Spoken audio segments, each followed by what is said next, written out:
Hello, beautiful souls. Today I'm going to talk about some heavy stuff.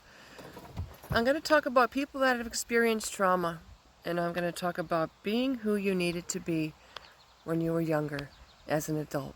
And what does that mean? A lot of children that have experienced trauma at that time, it's often our abusers that don't validate what's happened. It may be family members that don't believe what happened. So often there's an eagle flying above. That's why I'm getting distracted. So often when people do experience trauma as a child, they stuff it within.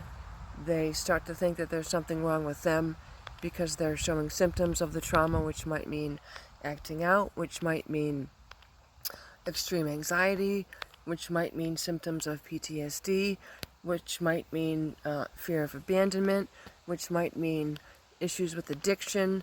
It might mean issues with self-identity. And those are symptoms of the abuse. That does not mean that somebody has a mental condition, that there's something wrong with that person. What we're talking about is unprocessed and unacknowledged trauma. And that was one of my biggest challenges when I was growing up, that there was a whole lot of trauma from lots of different people. And my mother was also very ill emotionally and was just not equipped to parent, and had 3 children and married a abusive pedophile, and sort of made us feel like we should be lucky that we had a house and a warm bed and that we're not on the streets. So just sort of take the abuse and deal with it. And I dealt with it differently from my younger sisters. I was more, I stood my ground. I was more assertive with what was going on, and was trying to talk about what was happening, and people didn't want to listen. So I quickly learned that my family were not my people.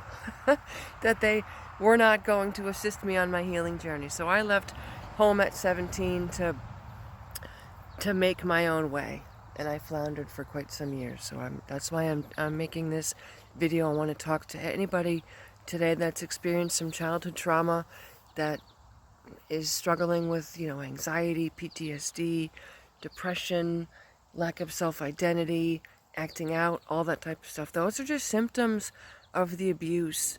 And the truth is that we really have to dive head first into the pain of what that felt like, and often reprocess it through the eyes of the adult. As children, we don't often have the language or the emotional awareness or understanding to process what's happened. So we sort of stuff it inside, and it's like you sweep it under the rug, but it always sort of manifests moving forward in the future as anxiety, or we're prone to addictions to numb the pain so that it just goes away. But the truth is that we really just have to face it head on. And one of the tools that I found most helpful is to be the person today that I needed when I was younger. So I try to be real gentle with myself. I try to engage in really good self-care. I try to always be honest with myself. I always try to eat as high vibration as possible. I always try to get a little bit of exercise, get a little bit of sunlight, spend time with a little bit of joy.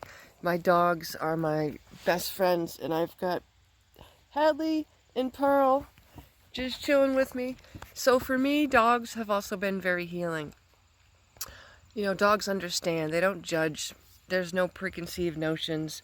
They don't have an agenda. There's no baggage. So, find what you need as an adult that brings you comfort. Find what helps you feel centered. And everyone has their own version of what that might mean. And letting go of that narrative in the head of, you're not good enough, that didn't happen, why are you so emotional, maybe even you're crazy, all that type of stuff. Reprogramming the mind and letting yourself move past those old thought processes, and embrace who you are as an adult. What happened to you as a child does not have to identify you as an adult. You know, we're what we do with our experiences. We're not what's happened to us. We're how we move forward and what we do with that experience. So being who you needed to be when you were younger, be compassionate with yourself. Forgive yourself. Do kind things for yourself. Nurture yourself. And for some people, they need to sort of limit contact and maybe even sever cords of communication or contact with the people that have abused us, because often they try to fit you back in that square box of, you know, their perception of what happened, and that often does us a disservice. And I'm not telling everybody that you need to go no contact with your family if you experienced some childhood trauma, but for some people, that's a viable option that can bring you a lot of peace, particularly if the family keeps trying to throw you under the bus to preserve their ego. You know, often family will pretend that it didn't happen because they're not willing to take responsibility or ownership for their part in not protecting you or not taking action when you spoke out. And I know there's a lot of people out there that follow me that have experienced a lot of trauma, and I'm making this video for you, and I really want you to know that you're not alone. I feel you. I understand. It wasn't your fault. You can grow. You can heal. Your past doesn't have to define your future. And my best advice is be the person today that you needed when you were younger. And I send you much love.